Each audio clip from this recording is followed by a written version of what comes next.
इस कार्यक्रम के पुण्यार्जक हैं सुप्रभ उवाच भक्त परिवार सोलापुर। नमो अरिहंताणं नमो सिद्धाणं नमो आयिरीयाणं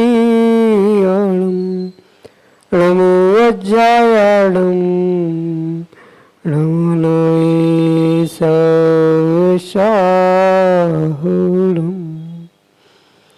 पंच परमेष्टि भगवान की परम पूज्य आचार्य भगवंत गुरुवर विशुद्ध सागर जी मुनि महाराज की, परम पूज्य मुनि श्री सुप्रभ सागर जी महाराज जी की।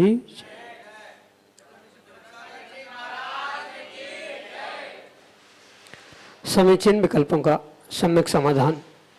सम्यक ज्ञान की वह अनूठी विधा जिसके माध्यम से हम सभी अपने मन में उठने वाले उन अनेकानेक समीचीन विकल्पों का सम्यक समाधान परम पूज्य मुनि श्री सुप्रभ सागर जी महाराज के मुखारबिंद से प्राप्त कर रहे हैं। वह अनूठी विधा जो हमें हमारे मन को निर्विकल्पता की ओर ले जाने वाली है और निर्विकल्प मन ही सुख का सबसे बड़ा साधन है। ऐसा वह समीचीन सुख का सम्यक उपाय, समीचीन विकल्पों का सम्यक समाधान।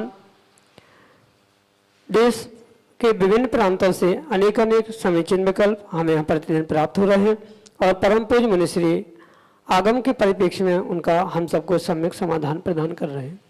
प्रारंभ करते हैं आज का सम्यक समाधान।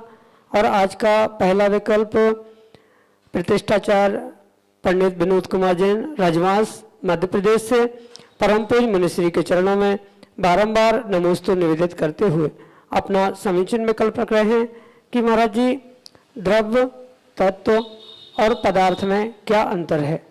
हमारे समीचीन विकल्प का सम्यक समाधान करने की अनुकंपा करें। नमोस्तु महाराज जी, नमोस्तु।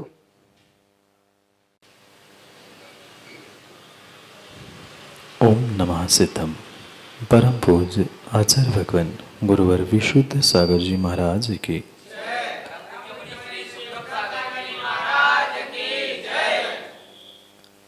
जैनागम में एक पदार्थ या एक वस्तु को समझने के लिए अनेक दृष्टियों को प्रदान किया, जिसे हमारे आचार्य भगवंतों ने कहीं नए भी कहा है। और उस अनेकांतात्मक वस्तु को वास्तविक रूप से समझने के लिए अनेक दृष्टियों को रखना भी आवश्यक है। जैसे वह जीव द्रव्य के ही विषय में हम समझे दृष्टांत के उदाहरण में, तो वह जीव नाम की जो वस्तु है उसे द्रव्य भी कहा, तत्व भी कहा, पदार्थ भी कहा और आस्तिकाय रूप भी स्वीकार किया। जहाँ पर जिस प्रकार से लेखक की या वक्ता की या समझने वाले का अभिप्राय निहित होता है, उसी प्रकार से उस वस्तु को उसी नाम से कहा जाएगा। जब पर्यायों में अनेक प्रकार से परिवर्तित होते हुए, यानी पर्यायों को द्रवित करते हुए, प्राप्त करते हुए जब उस वस्तु का कथन किया जाएगा, तो उसी वस्तु को यानी जीव को द्रव्य कहा जाएगा। जब अस्थि और काय इन दोनों के संयोग से जब वस्तु का कथन होगा, तब उसको आस्तिकाय के दृष्टि से जीवास्तिकाय कहा जाएगा।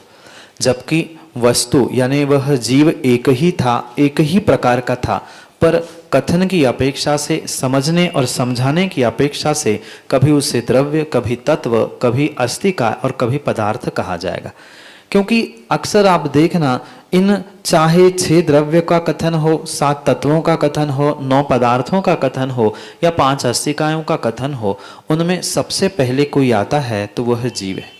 और उस जीव की ही अपेक्षा से हम समझे तो एक एक की पहले परिभाषा समझने की आवश्यकता है। तस्य भावस तत्वम, जो जिसका स्वभाव है उसको वैसा, उसको तत्व कहा है। जीव का जो स्वभाव रूप ग्रहण करना होगा, जब जीव के स्वभाव का अभिप्राय होगा, वहाँ पर जीव को तत्व कहा जाएगा। जीव के देव, नारकी आदि पर्यायों में होने वाले परिणमन या पर्यायों को प्राप्त करने वाली अवस्थाओं के अपेक्षा से जब कथन होगा, तब उस जीव को द्रव्य कहा जाएगा। और वही जीव को पुण्य पाप के साथ जोड़ते हुए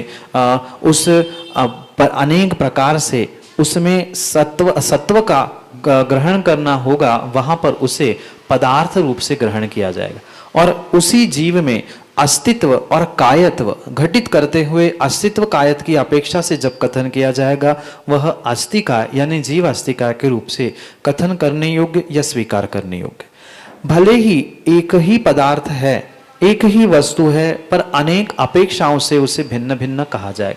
जैसे घर में कोई एक देवदत्त नाम का पुरुष है, वह पिता भी है, भाई भी है, पत्नी की अपेक्षा से पति भी है, साथ साथ वह पिता भी है, बेटा भी है।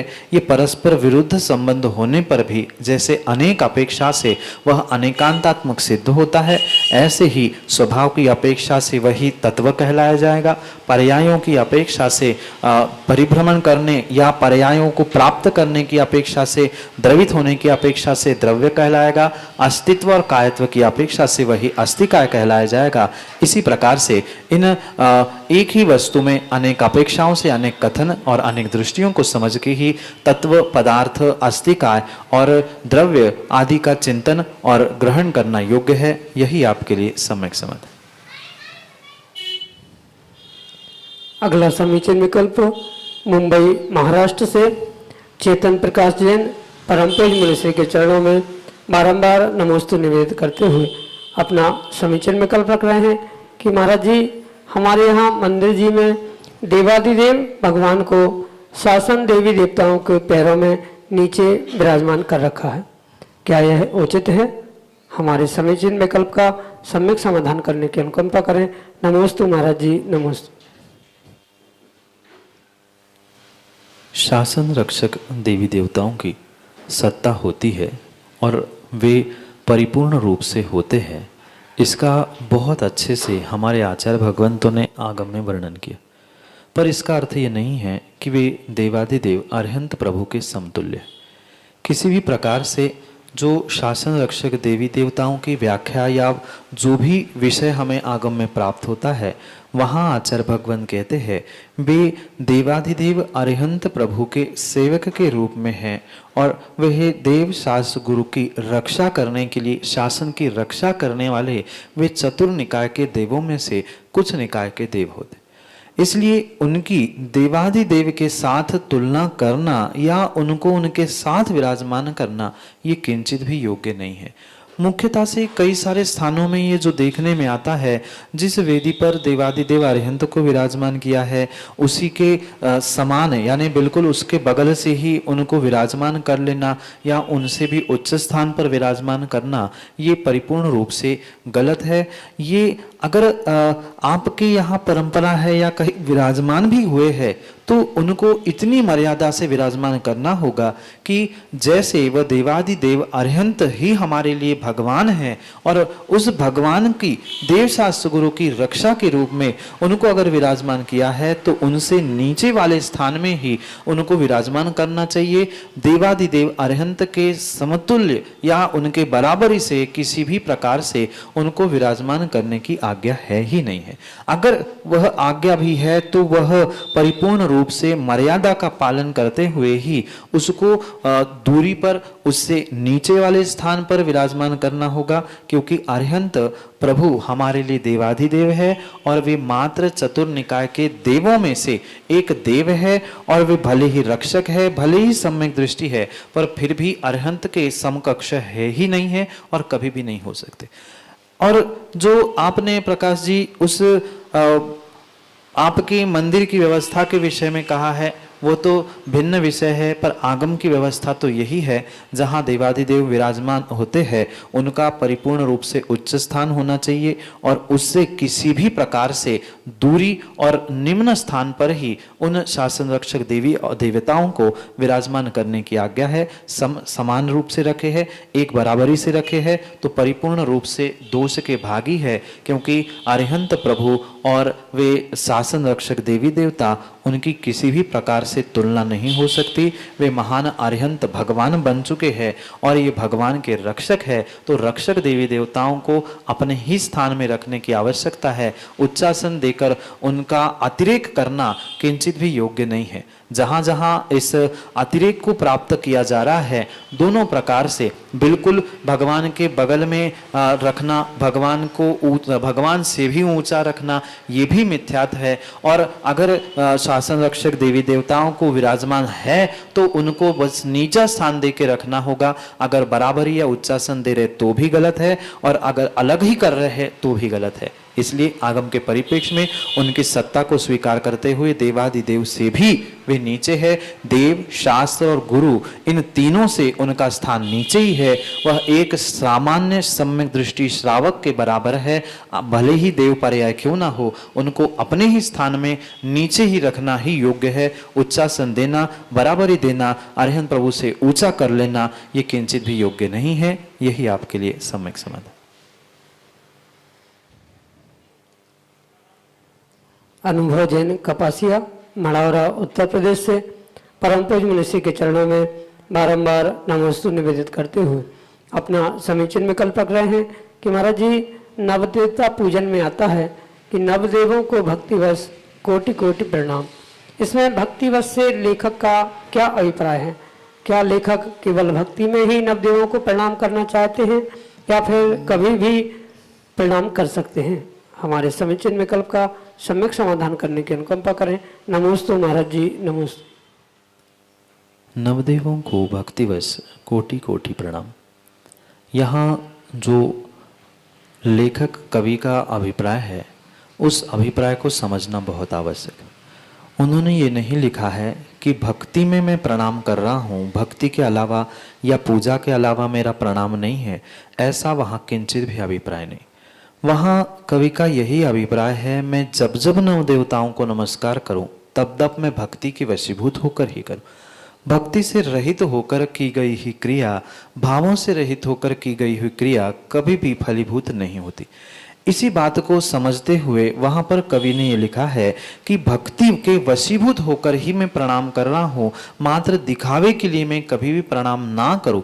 इसी अभिप्राय को लेकर वहाँ पर ये पंक्तियाँ लिखी गई है कि भक्ति के वशीभूत होकर मैं कोटि कोटि प्रणाम कर रहा हूँ, मात्र दिखावे के लिए प्रणाम मैं नहीं कर रहा हूँ। यहाँ पर यह अभिप्राय है। ऐसा कवि का किंचित भी अभिप्राय नहीं है कि मात्र पूजा करते समय ही मैं नवदेवताओं को नमस्कार कर रहा हूँ, अन्य समय में मेरी भक्ति नहीं है या प्रणाम नहीं कर रहा हूँ। ऐसा वह किंचित भी वहाँ अभिप्राय नहीं है। एकमात्र उनका अभिप्राय है, जब जब मैं प्रणाम करूं, जब मैं कोटि कोटि बार प्रणाम कर रहा हूं, अभी करूं, बाद में करूं या पहले कर रहा था, वहां पे मैं भक्ति के वशीभूत होकर ही प्रणाम करूं, भक्ति से युक्त होकर ही प्रणाम करूं। क्योंकि भक्ति से रहित की गई क्रिया, भावों से रहित की गई क्रिया आचार्य भगवंत शून्य कहते हैं। इसलिए वह भक्ति पूर्ण भावों से युक्त होते हुए ही मैं उन नव देवताओं को प्रणाम करूं, ऐसा ही कवि का अभिप्राय है। हाँ, अब उस अभिप्राय को कोई किसी प्रकार से छल ग्रहण करते हुए भिन्न प्रकार से ग्रहण करे तो वह उसका व्यक्तिगत उसका छल है, पर ऐसा कवि का वहाँ अभिप्राय नहीं है। भक्ति से युक्त होकर ही मैं नवदेवताओं को हमेशा नित्य ही प्रणाम करूं, इसी अभिप्राय से इस पंक्ति को वहां लिखा है। यही आपके लिए सम्यक समाधान। अगले समीचीन विकल्प के लिए श्रीमती गुणमाला जैन, बाहुबली कॉलोनी, सागर, मध्य प्रदेश से हमारे सामने। नमोस्तु महाराज जी, नमोस्तु। विपरीत परिस्थितियों में जीव अपने परिणामों को किस तरह स्थिर रखे, कृपया मेरी शंका का समाधान कीजिए। माँ, जीव के पिछले पुण्य पाप रूप कर्मों के निमित्त से जीव के साथ प्रतिकूलता अनुकूलता ये सहज ही लगी रहती। अगर हम ऐसा समझे कि ये जीवन के वास्तव में दो पहलू है, चाहे सुख दुख रूप हो, चाहे प्रतिकूलता या अनुकूलता, उन प्रत्येक प्रतिकूल घटनाओं के साथ या दुख के समय में, प्रतिकूलता के काल में अगर ये जीव ने सबसे बड़ा निर्णय भीतर कर लिया कि ये जो कुछ भी प्रतिकूलताएं मेरे साथ हो रही है या दुख जो भी मुझे भोगने को मिल रहा है, ये परिपूर्ण रूप से मेरे ही पिछले कर्मों का उदय है, इस बात का अगर वह भीतर ही भीतर निर्णय कर ले तो वह कितनी ही विपरीतता, कितने ही कष्ट मुझे आ जाए, पर वह दुखी नहीं हो सकता। दोनों में अंतर समझने की आवश्यकता है। विपरीतता या आसाता वेदनी का उदय आना भिन्न है और दुखी होना भिन्न है। उस दुख के दिनों में, विपरीतताओं के दिनों में उसको अपना मानते हुए अगर हमने ये निर्णय किया है मैंने ऐसा कुछ काम किया था जिसके कारण से विपरीतता आ रही है, तो हमें उस घटनाओं से या उस विपरीतताओं के विपरीत दिनों में कभी भी हमारा मन अस्थिर नहीं होगा, हम दुखी नहीं हो सकते। क्योंकि कर्म भले ही हमें दुखी करने के लिए या विपरीत परिस्थितियां हमें दुखी करने के लिए आ सकती है, पर दुखी होना कि नहीं होना ये मेरे स्वाधीन होता है। वह विपरीत परिस्थितियां, कष्ट, परेशानियां ये कर्माधीन हो सकते हैं, पर दुखी होना नहीं होना, उस दुखों के दिनों में, विपरीत दिनों में भी अपने आप को संभाल के रखना ये मेरी स्वाधीन परिणति होती। सबसे बड़ा निर्णय हमें यही करना होगा सुख को प्राप्त करने के लिए कि मैंने किए हुए कर्मों का ही ये मुझे प्रतिफल मिल रहा है, तभी हम कुछ अंशों में वहाँ अपने आप को संभालने की शक्ति रखते हैं। फिर जैसे ये निर्णय हो जाएगा कि मैंने ही ऐसा कार्य किया था जिसके कारण से मेरे साथ ही विपरीतताएं दिख रही है, फिर अगले निर्णय पे हमें यहाँ पहुँचना होगा कि आज उन विपरीतताओं में मैं पुनः दुख करूँगा तो आने वाले समय में पुनः दुख ही मिलेगा। क्योंकि साता असाता वेदनी कर्म के निमित्त से हमें ये अनुकूलताएं, प्रतिकूलताएं सब कुछ प्राप्त होती, और जो ये प्रतिकूलता में भी दुख आदि प्राप्त हो रहा है वे असाता वेदनी में हमने कभी स्वयं दुख किया था, दूसरों को दुखी किया था, इस कारण से ही वह असाता वेदनी रूप या अन्य प्रकार की विपरीतताएं प्राप्त हुई। उन विपरीतताओं में पुनः दुख करेंगे, पुनः चिंता करते हुए पुनः दुख ही दुख शोक करते रहेंगे तो पुनः हमारे लिए असता का आश्रय होगा, ये भी निर्णय करने की आवश्यकता है। क्योंकि दुख, शोक, तापा, क्रंदन, परिवेदना आदि रूप से असता वेदनी के कारण आचार्य भगवंतों ने समझा है। इसलिए दुख के विपरीतता के काल में पहला निर्णय ये करना होगा कि मैंने जो किया है मुझे भोगना पड़ रहा है, आज मैं नहीं संभालूंगा तो आने वाले समय में पुनः मुझे विपरीतता और पुनः दुख मिल सकता है। इन दोनों कारणों को अगर सम्यक प्रकार से हम चिंतन में ले आएंगे तो नियम से विपरीतता में भी हम अपने परिणामों को संभालने का पुरुषार्थ कर सकते। ये माँ कतई संभव नहीं है कि हम 100% अपने परिणामों को संभाल ले, पर जो हमें 2-4 घंटे संक्लिष्टता हो रही थी हमने उससे 1 घंटा, आधा घंटा, 10 मिनट, 5 मिनट ऐसे कम भी करने का पुरुषार्थ किया तो हमने जीवन में बहुत कुछ कर लिया। क्योंकि विपरीतता आएंगी, विपरीतता में कुछ क्षण तो संसारी होने के कारण से संक्लिष्टता भी होगी, परिणाम भी उद्वेलित होंगे, पर जो लंबे समय तक होने वाले परिणाम उद्वेलित थे या खराब हो रहे थे परिणाम, उनको हम कम कम करते हुए, पुरुषार्थ करते हुए एक दिन ऐसा भी आएगा कि हम संक्लिष्टता से रहित हो जाएंगे। इसलिए पुरुषार्थ कम करने का करना होगा, वह कम करते करते एक दिन वह समाप्ति होंगे, पर हमें पहले कम करने का पुरुषार्थ करना होगा। इन दोनों बातों को सोचकर कि मेरा ही कर्म का फल है और अगर मैं अभी नहीं संभला तो कभी नहीं संभला, इसलिए आगे के लिए संभालने के लिए विपरीतता में भी अपने मन को शांत करते हुए परिणामों को संभाला जा सकता है। यही आपके लिए सम्यक समाधान। अगले समीचीन विकल्प के लिए वासिम महाराष्ट्र से हमारे सामने हैं दुष्यंत जैन अपने समीचीन विकल्प के साथ। नमोस्तु महाराज जी, नमोस्तु महाराज जी। मेरा प्रश्न है, जब अपन महाराज जी के समक्ष रहते हैं और कुछ उपास करते हैं तो कुछ भी अकुलता व्याकुलता मन में नहीं आती है, पर वही भाव से जब गृहस्थाओं में रहते हैं और महाराज जी तो दूर रहते हैं, तब अपन कुछ उपास करते हैं तो अकुलता व्याकुलता क्यों बढ़ती है? भाव तो वही रहता है। नमस्ते महाराज। प्रत्येक द्रव्य का जो परिणमन और परिणाम होता है, परिपूर्ण रूप से उसमें द्रव्य, क्षेत्र, काल और भाव, इन निमित्तों का प्रभाव अवश्य ही होता है। भले ही उपादान कितना ही निर्मल क्यों ना हो, पर उस निर्मल उपादान के लिए ये द्रव्य, क्षेत्र, काल रूपी निमित्त कार्यकारी हुआ करते। क्योंकि आप स्वयं अनुभव करना, आपके वासी में भी भगवान का मंदिर है, वही पास में अंतरिक्ष पार्श्वनाथ का भी मंदिर है। जो विशुद्धि वहाँ बनती है वह वहाँ नहीं बनती, वह विशुद्धि अन्य स्थानों में नहीं बनती। क्योंकि ये जीव के निमित्त से प्रत्येक द्रव्य का, क्षेत्र का, काल का और दूसरों के भावों का निमित्त नैमित्तिक संबंध होते हुए अपने जीव के परिणाम और परिणति को सुधारने के लिए, बिगाड़ने के लिए कार्यकारी कारण हो सकता है। जैसे दोस्तों के साथ रहते हैं वैसे ही हमारे परिणाम होते हैं।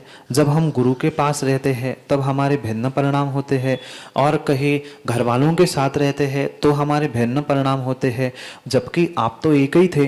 पर जैसे जिस जीव द्रव्य के साथ या जिस क्षेत्र में हम निवास करते हैं उस क्षेत्र का, उस द्रव्य का परिपूर्ण रूप से प्रभाव मेरे निमित्त पर, मेरे नैमित्तिक पर पड़ता है। उस कारण से वे परिणामों की में आकुलता, व्याकुलता होना, परिणाम शांत होना आदि ये सहज सहज होता है। क्योंकि उपवास की क्रिया आपको ही अपने मन से ही करनी थी, पर फिर भी जो गुरु के पास रहते हुए हमें एक संतुष्टि और एक शांति मिलती है, जो मानसिक शांति थी, वह उस परम शांत द्रव्य का ही प्रभाव था, जिसके निमित्त से हमें उनके पास पहुंचकर एक अद्भुत शांति महसूस होती। ये मात्र और मात्र निमित्त नैमित्तिक संबंध है, जबकि शक्ति मेरे उपादान की थी। मुझे स्वयं को ही उपवास करने थे और संक्लिष्टता आदि भी करना, आकुलता व्याकुलता करना, वो भी मेरे स्वाधीन पराधीन था, किसी के पराधीन नहीं था, परिपूर्ण रूप से मेरे ही स्वाधीन था।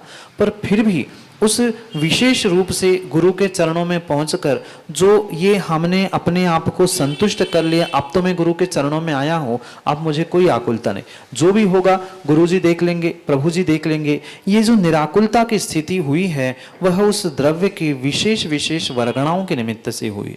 जबकि गुरु ने आपको कहा नहीं था उपवास करो कि आप करोगे तो अच्छा होगा, ऐसा कुछ भी नहीं कहा था, पर स्वयं के ही परिणाम वहां पहुंचकर इसलिए हुए थे कि उनकी जो पुण्य की वर्गणाएं वहां से निकल रही थी, उन पुण्य की वर्गणाओं ने, उस निमित्त ने आपके नैमित्तिक को प्रभावित करते हुए उस आकुलता व्याकुलता से दूर किया था।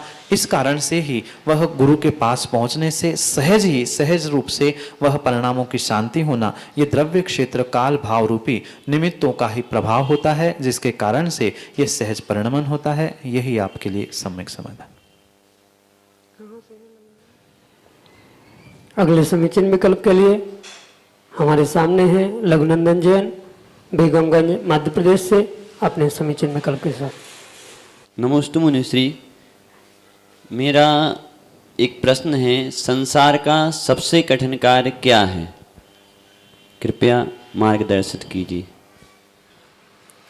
संसार में वस्तु का सत्य स्वरूप जानना कठिन नहीं है, पर जो जाना है उसे मानना और जीवन में उतारना सबसे कठिन बात। अगर दूसरी भाषा में, दूसरे शब्दों में इसे समझे तो जो हमने जाना है उसे मानना और मान कसाय को विगलित करना, ये सबसे बड़ा, सबसे कठिन संसार का कार्य। संसार प्राप्त होने के पीछे का ही अगर कारण कुछ है तो ये मान कसाय, जो मनुष्य को जन्म से ही प्राप्त होती है। और जिन जिन जीवों ने इस मान कसाय को मना लिया है वो ही सत्य को मान सकता है, जीवन में उतार सकता है। क्योंकि संसार में अधिकांश जीव ऐसे हैं, लगभग सभी जीवों ने सत्य को जाना है, पर विरले ही जीव होते हैं जो सत्य को मानते, और जो सत्य को जान के मानते हैं वे ही परमात्मा बनते। और इसलिए ये संसार में सबसे कठिन बात कोई है तो दुनिया को मनाना नहीं है, अपितु अपने मन को ही सत्य से मना लेना, ये सबसे बड़ी कठिन बात। क्योंकि घर में, परिवार में, सगे संबंधियों में, समाज में हम दूसरों को तो मनाना जानते हैं, दूसरों को समझाना भी जानते हैं, पर अपने आप को सत्य से वाकिफ करते हुए, सत्य को जानते हुए सत्य को मानना, ये सबसे बड़ी कठिन बात है। क्योंकि ये परम सत्य है कि मनुष्यों को जो जन्म से ही मान कसाय मिली है, उस मान कसाय को विकलित करते हुए, सत्य को जानते हुए, वह कभी कभार सत्य को मानने के लिए हमें अपने शब्दों को, सत्य को मानने के लिए कभी कभार हमें कुछ कार्यों में पीछा या नीचापन भी दिखाने की आवश्यकता होती है। तभी हम जीवन में अपने उस कठिन से कठिन कार्य को, यानी मान कसाय को जीत सकते। अन्यथा उससे दूर होने की या संसार से उभरने की अन्य कोई भी स्थिति, परिणति हो नहीं सकती। इसलिए आगम के भी परिप्रेक्ष्य में और सम्यक समाधान की अपेक्षा से भी मैं आपसे यही कहूँगा, संसार में सबसे कठिन अगर कोई चीज़ है तो दूसरों को मनाना नहीं, सत्य को जानना नहीं, अपितु अपने आप को, अपनी मान कसाय को मनाना है। क्योंकि मान जाए सो मान जाए, अगर हमारी मान जाए तो हम मान जाए, और हम मान जाए तो हमारी मान कसाय भी चली जाए। इसलिए इस सूत्र को जीवन में उतार लेना, मान जाए सो मान जाए, मान कसाय जाए सो हम सत्य को मान जाए, और सत्य को मान जाए तो भीतर की मान कसाय भी जाए। यही आपके लिए सम्यक समाधान। प्रतिदिन यह कार्यक्रम शाम को 4 बजे पारस टीवी के माध्यम से प्रसारित होता है एवं 5:13 पे यूट्यूब चैनल सुप्रभ उवाच के माध्यम से प्रसारित होता है। अगर आप आपके मन में उठने वाले विकल्प हम तक पहुंचाना चाहते हो, जो यहाँ उपस्थित है वो अपने कागज़ पे नाम लिख के, विकल्प लिख के हम तक पहुँचाएँ। जो यहाँ टीवी के माध्यम से या यूट्यूब के माध्यम से देख रहे हैं वह लोग 8707548811, जी हाँ, यहाँ के लोग भी नोट कर सकते हैं, 8707548811 इस नंबर पे व्हाट्सएप के द्वारा अपने नाम और शहर के नाम के साथ अपना विकल्प व्हाट्सएप के द्वारा ऑडियो मैसेज या टेक्स्ट मैसेज के से भेज सकते हैं। samyak.samadhan@gmail.com इस ईमेल आईडी पे भी आप अपना विकल्प हम तक पहुंचा सकते हो। मुनिषी के अन्य प्रवचन और अधिक जानकारी के लिए आप सुप्रभ उवाच इस यूट्यूब चैनल को सब्सक्राइब करके उसके बेल आइकन को जरूर दबाइए, ताकि आपको चैनल की ओर से नोटिफिकेशन प्राप्त होती रहे। मुनिषी के चरणों में बारंबार नमोस्तु करता हूँ एवं आज के इस सम्यक समाधान की बेला को यहीं पे विराम देता हूँ। नमोस्तु नमोस्तु नमोस्तु महाराज जी। इस कार्यक्रम के पुण्यार्जक हैं सुप्रभ उवाच भक्त परिवार सोलापुर।